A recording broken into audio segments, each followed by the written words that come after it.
If you want to redline your way to poker greatness, you're going to need to learn how to do things like this.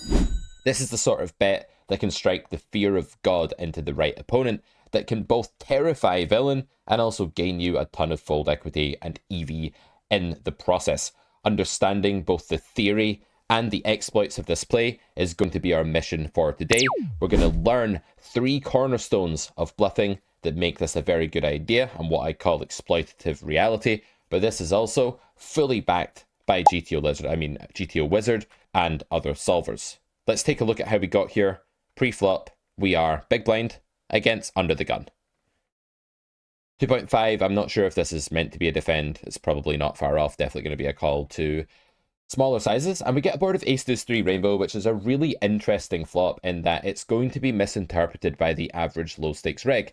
You see, guys, your low stakes opponents, they're going to look at this as a dry ace high board because it is a dry-ish ace high board.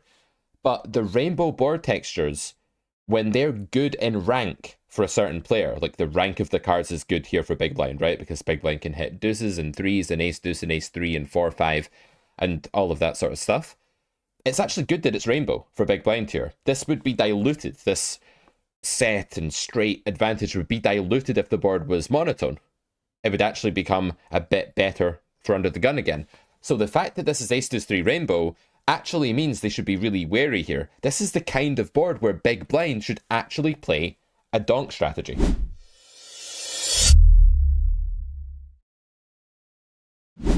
Take a look. This is the donk strategy. Okay, it's only 11%, but this is all the evidence you need to show you that this is a much better than average board for big blind, because usually the lead frequency is going to be much, much lower than 11.5%. If you look at the types of hands that are leading, they are polarized hands, right? As would normally be the case when you're donking.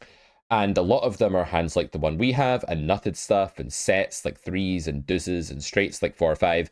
So what do you think happens when big blind doesn't build a leading range here? Because I don't, and I have an exploitative justification for not building that donk range. The exploitative justification is that under the gun's going to misinterpret the flop and c-bet far too often. Some players are even range betting here, which is a really easy strategy to absolutely decimate if you suspect it's happening and know how to. But the reason I decide not to donk here is just that. I expect to face c-bets too often, and I would rather villain put some money into the pot first with too weak of a range before doing anything. So I think it makes much more exploitative sense to let them c-bet too often here and then attack. This brings us to the first rule of this video. I know how you guys like your rules, and that is let people over c-bet in spots where they over c-bet and then attack them. Don't donk bet those spots. You're actually letting them off the hook. You're preventing them from making a mistake that they're going to make, right? So we go for a really big sizing here. If you've taken Weapons of War at Carrot Corner, you'll know why we use a big sizing here. It's to do with the composition of our value range, but we won't get into that right now. Villain continues, and we reach this turn spot with the King of Diamonds. By the way, just to have a quick look at the flop raising strategy, the solver concurs that we want the bigger sizing here, and it's mainly going to be using hands that, you know, have equity, have great blockers, block villain from having really good stuff, unblock the stuff that's folding, which would be like the under pair to the ace, or it would be the Broadway cards. The villain is range betting this board. They're going to have so much terrible stuff that's folding here that we can just raise anything almost. But when it comes to the GTO, we want to have these low cards. We want to have the improvability. We want to build around those sorts of blockers and equity. Makes a lot of sense. So let's talk about why it might be good to follow through on this turn card. Firstly, though, this king is not a good card for our range. Think of it this way. When we raise the flop and villain doesn't fold, we kind of burn through all of that exploitative edge, all of that fuel that we had on the previous street that was that villain had c-bet too many bad hands. A lot of those bad hands are just going to be folding on the flop, but not all of them.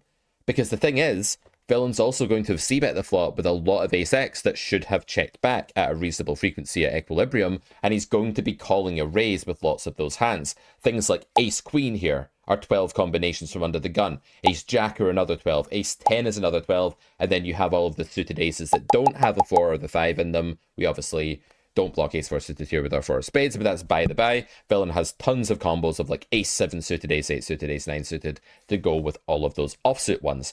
Therefore, on this turn, the vast majority of the opponent's range is just going to be ace-x. Ace-king is also possible, but that's just been reduced from 12 combos to 9. The saving grace of the king is, although it does cause ace-king to become a hand that never folds now, it makes that hand 25% less likely to exist by reducing the combos from 12 to 9. Therefore, villain has landed with a range that satisfies the first of our 3 exploitative conditions for bluffing, which is that villain has a largely capped range. That doesn't mean that he can't have the nuts. This player can, of course, still have 4-5 suited sometimes, or ace-3 or ace-king, but the point is that most combos are capped in that range. That's the first thing that you want to be true when you're considering a line that terrifies the opponent and garners massive fold equity. The second thing that you want to be true is that it's easy to see that you are representing a large array of combos that beat villain. This is what you need to convince your opponent that their hand is just a bluff catcher, and it's what you need to convince villain that they are running into plenty of value. So from our point of view here, we could have 4-5 offsuit, especially if we've called a min open, maybe not against 2.5, but we can certainly have 4-5 suited, deuces, threes, and some 2-pair combos. It's not that unclear what we're repping here. And I'd say there's a decent whack of value combos that are quite easy to visually imagine when you're looking at a texture like ace, deuce, 3. It's much easier to be scared on ace, deuce, 3 for human than it is on something like ace, 8, 6. And while that might sound a bit sort of crude and matter of fact, it's true. Humans process things very visually. The third and final thing you want to think about here is discomfort. If it's a spot where you yourself would feel extremely bad about investing further with a lot of hands in your range, then you can project that onto another thinking reg, if you're sure that your opponent is a regular and not some randomly tilted recreational, and you can assume that they're also likely to be quite uncomfortable with a large array of combos. I don't like projecting exact thoughts onto my opponents, but general trends like ace-jack being deeply unhappy here, I think is a pretty safe thing to in fact project. So when we go for this turn line here, what we have to understand is that this is meant to get a lot of fold equity and equilibrium, but in reality, villain has arrived with more of the weak, capped, 1-pair ace-x hands than they should have because they've bet too many of them on the flop in the first place, and now they're sitting here with a massive slab of combos that are just very unhappy with life and are likely to fold immediately. The opponent does fold this time, and we rake in the pot, feeling like some kind of gigantic chest-beating gorilla king. Yeah, anything to do with that, what you will. But in reality, all we've done here is we've combined a theoretically solid bluff. Solver's going to do this really often. Take a look. Here is the strategy. You can see we're being quite selective now. We're giving up naked gut shots because it's a bad spot for our range on this king. And we're mainly just following through with the stuff that has good blockers and multiple trips, 2-pair and straight outs. We're just raising the bar for what we need here to bluff, which is what happens in game theory when you're in a less favorable world. Carrot Poker School deals in world favorability. It's basically the main currency of the course, especially grade 2. You'll know what I'm talking about if you've taken that course. But yeah, we are allowed to do this in theory. In practice, I think this is just going to be even better, right? So if we go to the turn betting range here and we plug in what we did, which was betting big, the under the gun player is now supposed to fold a lot of their ace-x, not all of their ace-x. Are still supposed to continue. Sometimes they're meant to call again with things like 5s and 4s. We kind of speculated that they'd be better continues on the flop, and they probably will be on turn as well. But in reality, the problem for villain is that they've actually got here with way too much of this medium ace-x. Their range is kind of drowning in it. They've arrived with possibly all of the combos of ace-queen off and ace-jack off and ace-10 off. They've not folded the flop with ace-jack offsuit. So because they have landed, again, I'm going to just keep forcing this word onto you guys, landed on the turn with too weak to 1-pair heavy a range, that's the very reason for which we always want to bluff our hand here, even though GTO says it's merely optional. So let's summarize. In the spots like this, where a board is less favorable than it looks, we can expect our low-stakes reg opponents to over c-bet. This puts them in a precarious situation where they're very susceptible to tons of raising from us. A solver says we're meant to donk bet a flop like this at some frequency, but that's actually to let the opponent off the hook. We want them to make that too loose c-bet with random hands in their range, and then we want to attack and pounce. At that point, we're setting the snare before we actually spring the trap.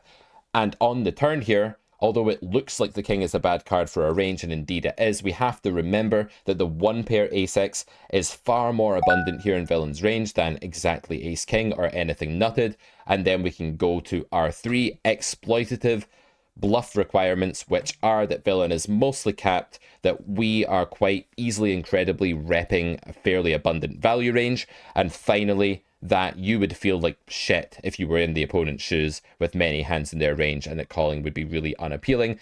The final sugar on top of the cookie here is that villain is a bit deep with us and we're actually threatening more than just 100 big blinds. That's further going to increase the terror and make villain petrified of us. If you like the way we think about the game, well, you know where to go. It's Carrot Corner.